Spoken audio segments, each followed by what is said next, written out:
కర్కాటక రాశి వారికి ఈ 2017 సంవత్సరంలో ఎలా ఉండబోతోందండి? కొంచెం మిశ్రమమైన ఫలితాలు కనపడుతున్నాయి. ఎందుకంటే గురు సంచారం 3-4 రాశుల్లో ఉంది.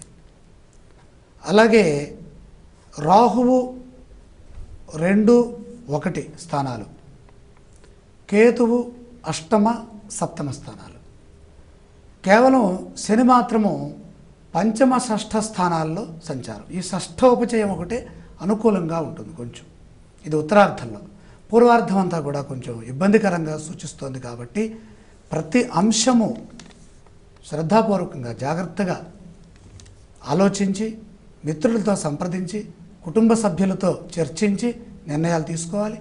ప్రధానంగా ఉద్యోగపరమైనటువంటి జాగ్రత్తలు అధికంగా తీసుకోవాలి. అశ్రద్ధ ఏమాత్రం వద్దు. అలాగే అపార్థాలకి అవకాశం ఇచ్చే విధంగా పనిచేయొద్దు, మాట్లాడవద్దు. అలాగే తనని తాను నిందించుకునే ప్రయత్నము చేయవద్దు. అలాగే ఆర్థిక అంశాలలో కూడా ఆచితూచి వ్యవహరించడం, ఖర్చు చేసే విషయంలో మొహమాటం లేకుండా ఇది మనకు అవసరమా కాదా అనేది ఆలోచించడం, బాధ్యతాయుతంగా ప్రవర్తిస్తూ ముందుకు వెళితే కొంతవరకు మనకి ఉత్తరార్ధంలో జనవరి నుండి జూన్ వరకు శని బలం సహకరిస్తోంది. కాబట్టి చేసే ప్రయత్నాలు ఈ మధ్యలోనే చేయండి.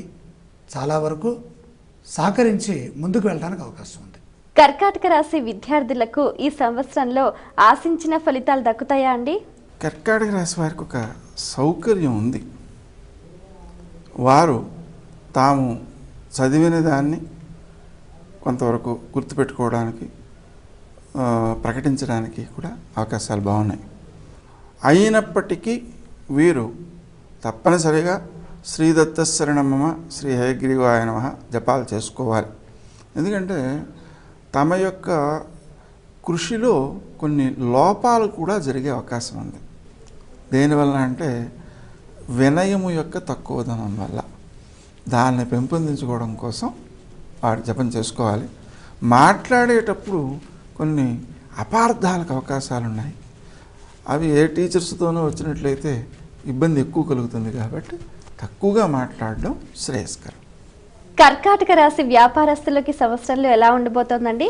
చాలా అద్భుతంగా ఉంటుంది. ఎందుకంటే ఐదవ రాశి 6వ రాశిలో శని సంచారం సూచితమవుతుంది. కాబట్టి ఇక్కడ సంవత్సరం ప్రారంభమైన వెంటనే జనవరి 26, 2017 నుండి ఈ శని సంచారం ధనుసు రాశిలోకి వెళ్ళడం ద్వారా జూన్ వరకు చక్కగా ఉంది. కాబట్టి షష్ఠ స్థానంలో ఉన్నటువంటి శని సహకరిస్తాడు. కనుక కొంతవరకు నమ్మకంగా జాగ్రత్తగా వ్యవహరిస్తూ ముందుకు వెళ్ళాలి.